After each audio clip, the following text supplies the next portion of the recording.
नमस्कार मंडळी, कसे आहात? मस्त ना? असायलाच पाहिजे.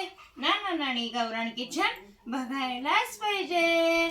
आजची रेसिपी उन्हाळ्यामध्ये आपण कैरीचे तक्कू, कैरी आंबेडाळ, कैरीचं पणस हमखास केलं जातं.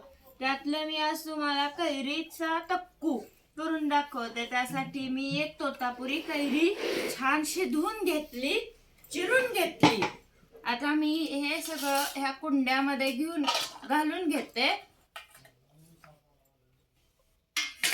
चवीपुरती साखर,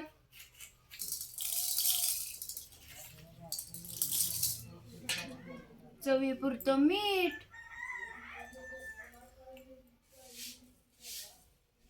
आणि फारशी गरम नसलेली फोडणी.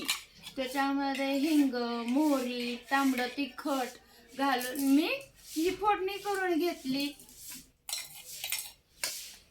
फारशी गरम पण नाही घालायची आणि फारशी गार पण नाही घालायची. झटपट होणारी रेसिपी. आंबेडाळ करण्यापेक्षा कधीतरी कैरीचा तक्कू करून पहा. केली का तुम्ही ही रेसिपी? हे मला कमेंट मध्ये नक्की सांगा. व नाना नानी गावरान किचनला लाईक, शेअर, सबस्क्राईब करायला विसरू नका. धन्यवाद.